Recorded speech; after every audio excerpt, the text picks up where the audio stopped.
All right, let's do back quiz number 2. We're going to go through them all. Just once you're done, you can pause before the answers come up. Same format that we've done in the other quizzes. All right, so let's do number 1. This is going to have 3 parts. So it's going to be 1A, 1B, 1C. Order, we will put it in order. All right, so for number 1, I want you to identify this whole muscle here. Identify that whole muscle. And for ABC, we're going to do the parts. So we'll say that A is going to be this part of the muscle here. B is going to be that part of the muscle there. And C is going to be this part of the muscle here, right? So identify the whole muscle, specifically this part for A, that part for B, and this part here for C. So that's 1 ABC. Then for number 2, we are going to take this muscle here and we're going to reflect it. So let's get that one out of the way like that. Whoops, pulled something extra there with it. Let's get that out of the way. And I'm going to just lift the scapula back into place. And I want you to identify this muscle that I'm moving right here. This one here. That's number 2.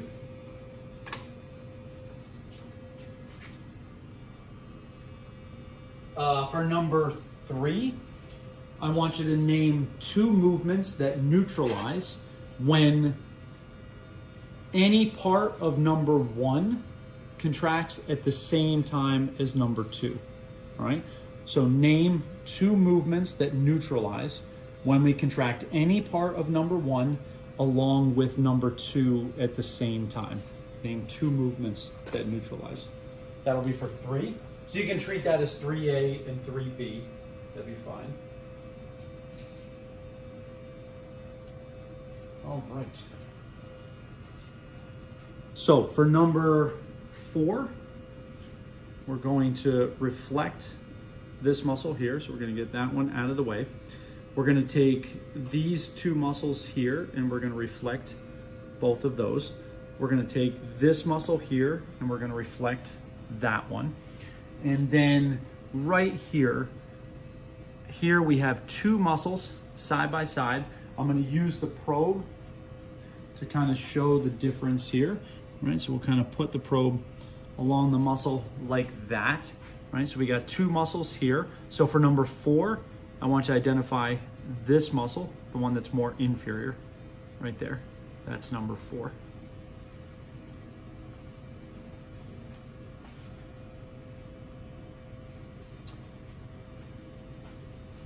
For number 5, we're going to go right to the same exact area. Here, I'm going to put the probe right back in there. And for number 5, I want you to identify the other one, the more superior muscle, which is right here. That's number 5. So number 4 there, number 5 there.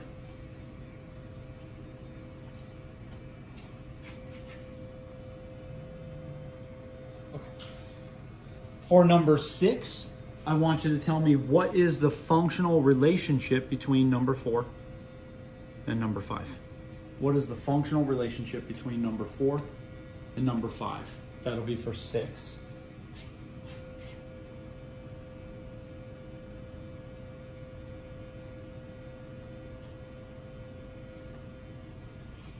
Number 7, we're going to move down here just a little bit. So I'm going to take this muscle and I'm going to reflect it out of the way like that. And in this area right here, we have 3 muscles that are going to be kind of side by side like that, kind of 1, 2, 3, which we can sort of see 1, maybe 2 right there, 3 there. Out of those, I want you to identify the second one, the one that's in the middle here. Identify that muscle there.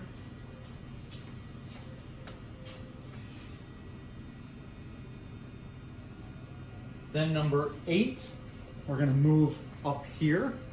We're going to move up a little bit. And we're going to take these 2 muscles that we asked about just before. We're going to take those 2 and we're going to reflect them. Once we get that out of the way. Then we're going to take this muscle here and we're going to reflect that. And we're going to get way down up in here. up in this area here. And again, in this area, we have 4 muscles. We have these 2 next to each other there, and we have these 2 next to each other there. And what number is this again? This is 8. Yeah, 8A and B. 8A and B are going to be these 2 here. And we're going to say that this one is 8A there, and this one is 8B there. All right, so 8A is this one, and 8B is that one there, those 2.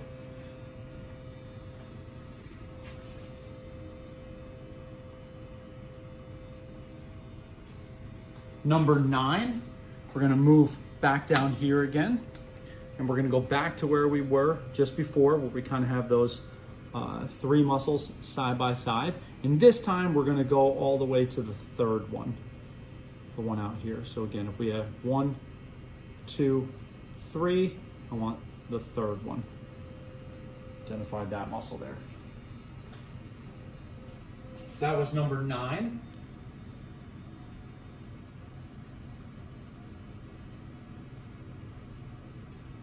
Number 10 is going to be a part A and a part B. All right. So again, we're going to come back to the same area for number 10. So again, we kind of had 1, 2, 3 muscles next to each other. Now for number 10A, I want you to identify the first muscle, the one that's closest to me, right here. All right, so that's going to be 10A. And then for 10B, if 10A performed a unilateral contraction, 10A performs a unilateral contraction, what unilateral movement are we not going to get from 10A? 10A performs a unilateral contraction. What unilateral movement are we not going to get from 10A?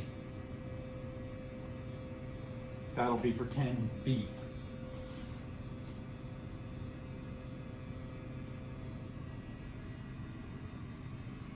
Okay. And then number 11 is going to be a movement, right? So I'm going to start in anatomical position like this, and we're going to start here, and we're going to end here, like that. Begin here, end there. Now, when we're doing this movement, we're going to concentrate on this area here. This is where the movement's happening, from here to here. So again, start here, end there, like that. Okay, so that's the movement. So for number 11, you're going to name that movement. All right, and then for 12 and 13, I want you to name 2 muscles that when they contract at the same time, perform that movement. 1 muscle for 12, 1 muscle for 13. So note for all of these, for 11, 12, and 13, for the movement and for the 2 muscles, you're going to need rights and lefts on here. All right, so again, the movement is from here to there, and then you want to name 2 muscles that can perform that movement. All right, so that's the end of the questions. So pause it here, go over your answers, and when you're ready, hit play, and then we'll go over everything together. All right. All right, let's hit the answers here. So for number 1, let's put everything back in place.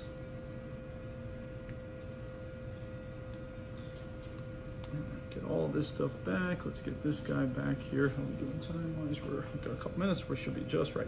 All right, so for number 1 was to identify this muscle here, and then we had part ABC. So A was inferior headed trapezius, part B was middle headed trapezius, C was superior headed trapezius. So it was trapezius, inferior, middle, superior for A, B, C. Then for number 2, we moved this over here. So we took latissimus dorsi, moved that out of the way. I kind of just moved the scapula back in place, and it was to identify this muscle that we're seeing here that I'm kind of moving right there, and that's serratus anterior. Then for number 3, we wanted to know what 2 movements would neutralize if we had any part of trapezius contract at the same time as serratus anterior. And in that case, all the parts of trapezius can do retraction of the scapula, and serratus anterior can do protraction of the scapula, so those two things would neutralize. So it would be retraction of the scapula from any part of trapezius, and then protraction of the scapula from serratus anterior. That was 3. 3A and 3B were the two movements. And then for number 4 was we took trapezius, we moved trapezius, we took rhomboid major and minor, we retract them, then we got, or reflect those, then we got serratus posterior superior, we reflect that, and then we uncovered these guys here. So I kind of put the probe in between two muscles, and we had number 4 and number 5. Number 4 was splenius cervicis, and number 5 was splenius capitis. So 4 was splenius cervicis, 5 was splenius capitis, and then 6 was what is the functional relationship between those two muscles, and that was going to be synergistic. That would be for 4, 5, and 6. Yep. And then for 7, we moved down here a little bit. In 7, we had 3 muscles side by side, and out of those 3, we wanted the second one, the one that's in the middle, and that's going to be longissimus. And then for 8 was part A, part B, so we came up here, and we now reflected splenius capitis and cervicis, get that out of the way. Then we took semispinalis, and we reflected that. Right? And that's where we uncover a whole bunch of stuff down here. Now, out of those, we kind of came, let me just hold this out of the way as much as I can, like that. We came up here and we wanted these two muscles here, that one and that one. So 8A was obliquus capitis superior, and 8B was obliquus capitis inferior. So 8A, obliquus capitis superior, and 8B, obliquus capitis inferior. Then 9 was to move back down here, and we went back to where we had those 3 muscles side by side, and now we want the most lateral one, the third one, which was this guy here, and that's going to be iliocostalis. And then number 10, we had 10A, 10B, right? So 10 was out of those 3 muscles now, was the one that's closest to me, this guy here, which is spinalis, that was 10A. And then 10B is if we had a unilateral contraction of spinalis, what unilateral movement would we not see? And that would be rotation of the spine here, right? Because spinalis goes straight up and down. So the only thing spinalis does unilaterally is lateral flexion of the spine. It would bend the spine this way, but it would not rotate the spine at all because it doesn't have any horizontal component to the muscle. The muscle straight up and down only got a vertical component. So the movement that we would not get would be rotation of the spine from spinalis. That would be for 10B. Number 11 was the movement, right? So again, we come back, we were here, we went from here to there, right? And we said the movement's occurring in this area. So that's going to be rotation of the lumbar spine. Now you just need to pick a direction. I know the camera's reversing everything, so I'm telling you I turn to the right. It does not matter what you pick though. You could have said I turn to the left, turn to the right, doesn't matter. Point being, you pick a direction. Whatever direction you picked is fine. You can say rotation of the lumbar spine to the right, to the left, right? Then for 11 and 12, no, 13, 14, sorry, just need to make sure I get the numbers right. 12, 13, sorry. So the movement was 11. Then for 12 and 13, we wanted 2 muscles that when they work together, perform that movement. So I am telling you I'm turning to the right, okay? If you said you went to the left, you're gonna have to flip-flop what I'm gonna tell you right now. The rights and lefts will change. But I want to turn to the right. So I need something on the right side of my body that would be a same side rotator. So I can pick right longissimus, right iliocostalis. Either one of those would be fine. So that's gonna turn me to the right, but it would also laterally flex me to the right. I don't want that. So I need something on the left side that would be an opposite side rotator. So something like semispinalis, multifidus, rotatories on the left. Because that would turn me to the right because it's an opposite side rotator, but it would try to bend me to the left. So that means that the bending would go away, but the rotations would add to each other. So I need a right side, same side rotator, along with a left side opposite side rotator. Again, there were multiple choices you could pick for both of those things.